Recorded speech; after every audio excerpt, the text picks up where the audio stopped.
Let me tell you about a woman I keep meeting. She's somewhere between 38 and 44. She's built something real, a career, a perspective, a life with actual texture. She knows what she wants. She's been in love. She's been disappointed. She's been on the apps. She's opened the matrimonial website, scrolled for 7 minutes, and quietly closed it. She's made a decision. She will not settle. That decision is costing her something. Not in the way the world thinks, not the you will end up alone cost that aunties usually tease you with and strangers tend to assume. Something more internal, more specific. The cost of holding your own wholeness against a culture that has decided very firmly that a woman without a partner is an incomplete sentence. The loneliness this creates is real. It has a particular quality that is different from ordinary loneliness. It is the loneliness of having made the right choice and still aching. This is what we are going to spend our today's discussion on. Hi, I am Mayoori. This is Aligned Hearts, and a very quick request for all of you. If you're watching me on YouTube, do give me a subscription if you resonate with my thoughts. If you're watching this on Apple Podcast, listening to me on Spotify, please give a follow for my show.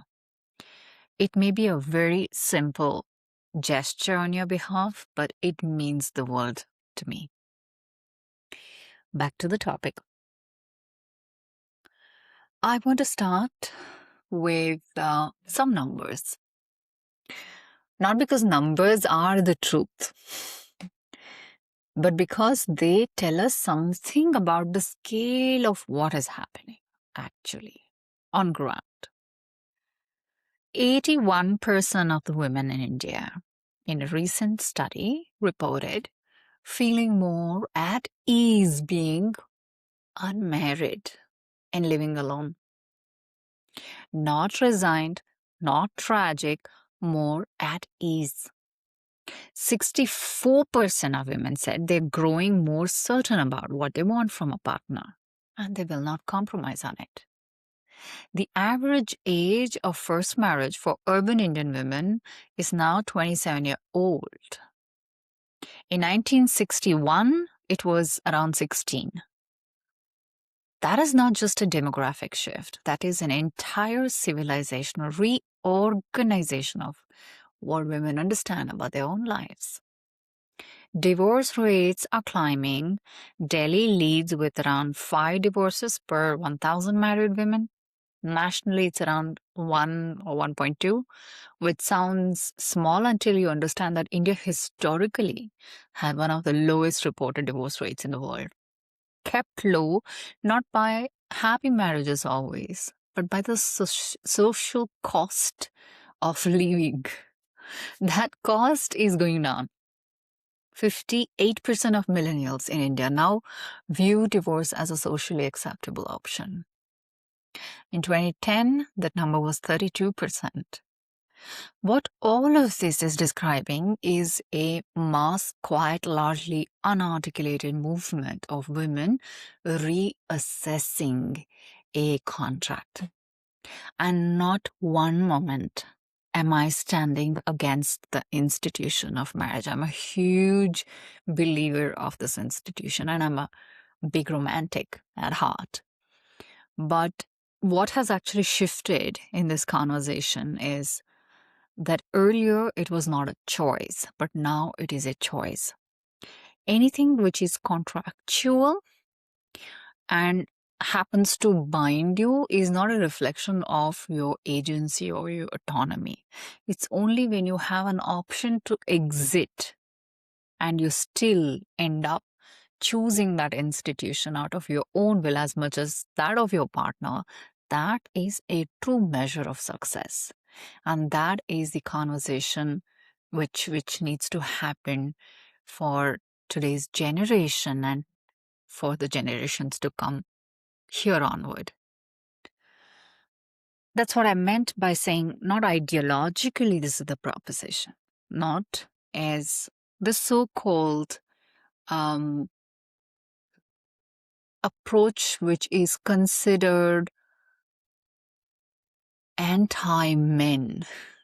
Some people even misassociate this with a feminist stand of perspective, point of view, but it's not feminist perspective, because anything which is feminist in approach is having both the genders in equal measure for any kind of an assessment, not to make them weigh equally, but just the autonomy given equally, the agency given equally.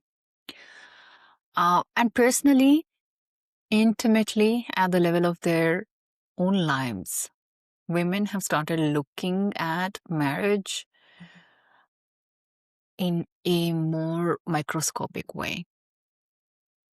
They're asking whether the version on offer is the version they want. Increasingly, the answer is not this version of marriage. Not yet, not without something shifting, not without something being different. And on the conversation of why the apps are not working, I want to spend a moment on this because it matters. The dating apps arrived promising a revolution, and in some ways, they delivered it. They gave people access and volume that did not exist before. But for a particular kind of woman, the woman I am describing today, these apps created a new kind of problem. The apps are architecturally designed for the market of connection. Swipe, match, assess, discard. The entire mechanism trains you to treat other people as inventory to be evaluated rather than as people, persons to be met, encountered.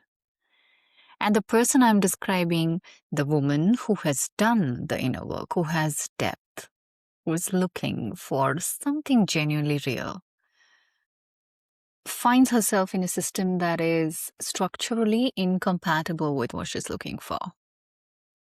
She's not looking for casual. She's not particularly interested in quantity. She's interested in the specific quality of presence that you cannot determine from a curated profile and three jokes on the first date. And the app cannot deliver that. The app was not built for that. The matrimonial websites, on the other hand, are a different problem. They carry their own particular flavor of narrowing. The bio, the checklist, the family approval layer for a woman who has built her entire adult identity about herself and her decisions on her own terms. The matrimonial site is asking her to compress that self into a format designed for a transaction. It often doesn't feel like finding love, it feels like submitting a tender. So she steps back. She steps back from both the systems. And the stepping back is rational. The stepping back is healthy, actually, but it creates a gap. Because she still wants. The wanting doesn't stop. Here's what I want to go carefully dissecting the next part, which is often misunderstood. The loneliness that a consciously single woman experiences is not the same as the loneliness of someone who has given up on love. It's not resignation, it's not bitterness. Though the world is quick to call it that, it's the loneliness of high standards met by low availability, low willingness. It's the loneliness of being complete enough in yourself that you can see clearly who would and who wouldn't add to your life. And finding that the people who would add to it are rare or unavailable or not yet ready, it's a specific social pain as well. John Cacioppo, the neuroscientist who spent his life studying loneliness, showed that the nervous system responds to social isolation with the same pain pathways it uses for physical injury. Loneliness is not a mood, it's a somatic experience.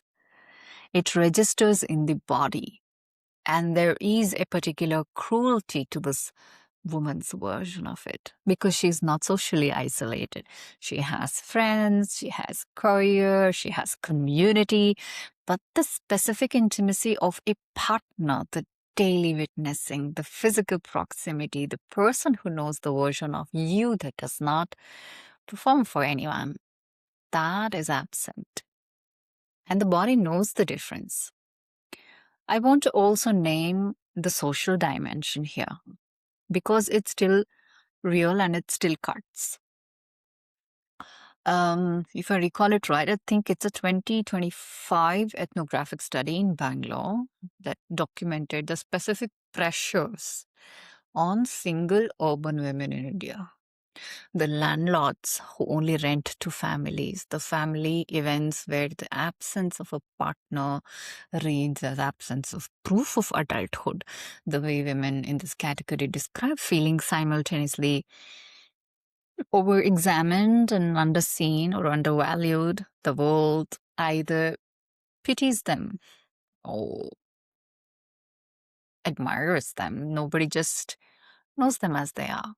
That gap between being observed and being known is its own kind of loneliness. If I were to put a psychology sense of evaluation, there is interesting research coming out now that is pushing back on the default assumption that married equals flourishing. It's just an interesting part to know. There was a study which was directly linked, or I would say directly titled, which linked to women's own interpretation of how fulfilled they feel. It's called, I think, Sisters Are Doing It. Yeah, they found that some single women reported stronger social networks, higher levels of overall social well-being. But it also gave a section of their understanding of sexual satisfaction than their married counterparts. I'm not talking about intermingling of these concepts. I'm not talking about the women who are open to having relationships and not settling down in marriage just because there is a paucity of the likely candidates. I am actually concentrated upon that section of women who know the power of that sacred intimacy, what it entails, and are not able to share it. And that is a different kind of loneliness, you know. This research is important. Marriage for many women has not been a container for flourishing, and it has been a container for management. And this is what actually it highlights: the management of a home, a business, a husband's needs, a family's demands alongside a career or a business, and woman's own inner life, if which finally gets attended to, if at all. The women I'm talking about are the one who've done this accounting. They have watched their married friends. They have seen the second shift, the invisible labor that still falls overwhelmingly on women. They've observed that what happens to their friend's sense of self love is something not normal, especially in the first 5 years of marriage. They've decided, I am not willing to lose myself in order to not be alone. That is not a failure of imagination about love. That is a very accurate reading of what has been on the offer. I think spiritual dimension adds a whole lot of depth to this topic. And I want to go somewhere that the psychology studies don't usually go, because I think the most honest conversations about the lives come from here. In the Taittiriya Upanishad, there is a teaching about the nature of the self, the Atman. And the teaching is not subtle, it's very direct. The self is Purna, complete wholeness. Not in the sense of having everything, complete in the sense of being the source from which everything arises. What this means in practice is that the longing for a partner is not evidence of incompleteness. It's the evidence of fullness, of a self that's large enough to want to overflow into relationship with another. The problem, the psychological and the spiritual problem that I work with is when a person starts searching for a partner, not from that wholeness and fullness, but from a sense of lack. When the search becomes a strategy for filling a hole rather than an offering from a whole person. And here's this uncomfortable thing I want to say. A lot of women I'm describing, strong, accomplished, self-aware women, are doing both simultaneously. On the surface, they have genuinely chosen themselves, they have made real peace with their lives, and underneath that, at a layer, they may not have full access to. There is a belief running that says, I'll be complete when I find the right person. These two things can coexist. The conscious choosing of oneself and the unconscious belief in incompleteness. And the second one does its work in the shadows. And it's not a matter of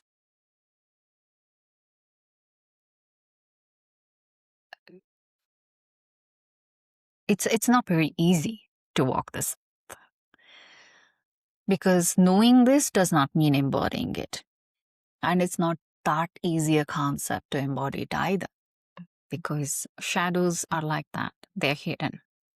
It shapes the kind of person she's attracted to, shapes how quickly she exits relationships sometimes that have friction instead of allowing the friction to do its developmental work.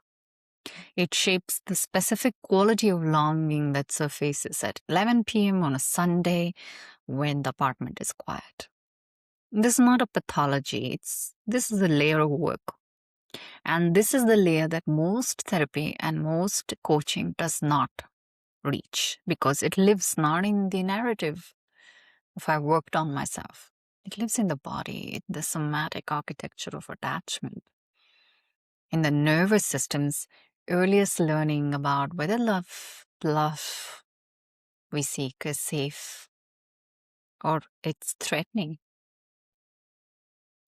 And to look at what conscious readiness can be. I want to reframe the idea of waiting. Because I don't think these women are waiting.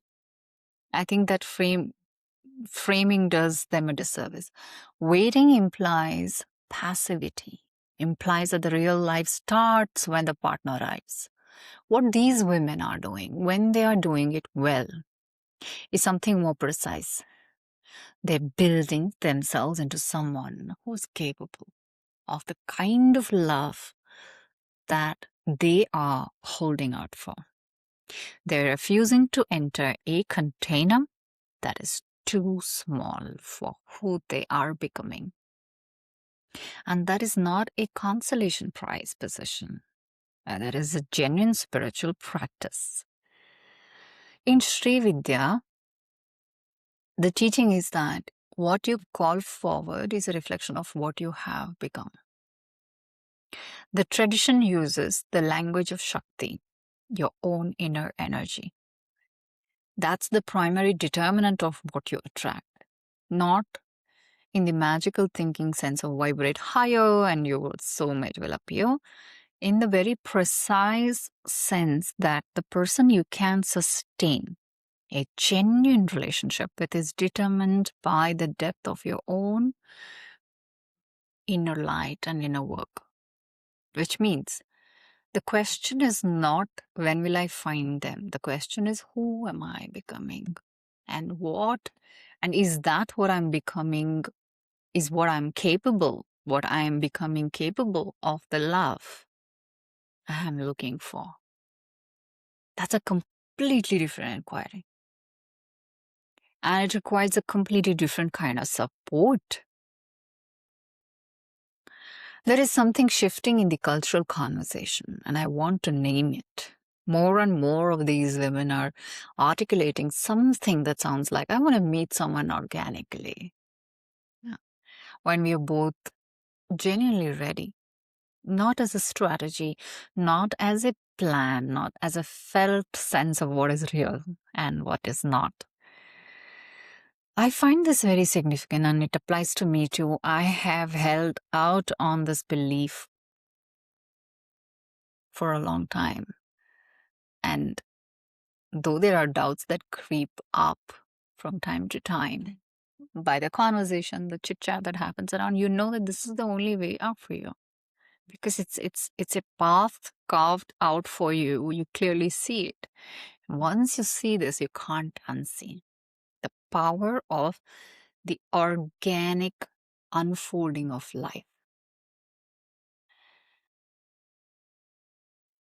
It's a rejection of both the manufactured context of the app and the transactional context of the matrimonial website. Isn't it fantastic? It's an insistence on encounter, actual, unstructured, alive encounter, as the only context in which genuine recognition is possible. And that there is something ancient in this, from a nice perspective of being ancient. The stories of encounter in the Puranas are almost never planned. They're always in motion. Someone is doing something, moving towards something, living their life with full commitment. And then the encounter happens within that aliveness. Nala, Damayanti, Savitri, and Satyavan. The encounter emerges from the quality of the lives they are already living, not from a search. This is not romance. This is a philosophical position on the nature of recognition. You cannot be recognized by someone else if you do not know yourself. And you cannot know yourself if you're in constant motion towards an external solution. The women who are consciously single, who are building their inner lives, who are refusing the compromise versions, they are not waiting. They are becoming visible to themselves first, and therefore to the person who can actually see them. I want to close with something very simple. If you're in this, if some part of today felt like a mirror, I want to say directly, the loneliness you feel is not evidence of the wrong choice. It's the evidence of the right standard. Those are different things. The work is to hold the standard without letting the loneliness curdle into bitterness. To stay open without compromising, to build a life that is genuinely whole. Not whole pending a partner, but whole now in this chapter with all its ache and all its beauty. That is harder than it sounds because it requires going to the layer where the belief in incompleteness lives, not just at the surface where the strong choice has been made. And if you want to do that work with me, as in the form of one on one, I am leaving a link below, and that is a place for you to start working with me. So, this is Aligned Hearts. I am Mayoori. Thank you for being here today. Do leave in your comments how did you find, what perspective did you find most interesting, intriguing? And if you would like to add any particular nuance or a detailing you would like me to cover, I would definitely look forward to adding more and more detailing in my next body of work in the coming chapters of the series. See you soon.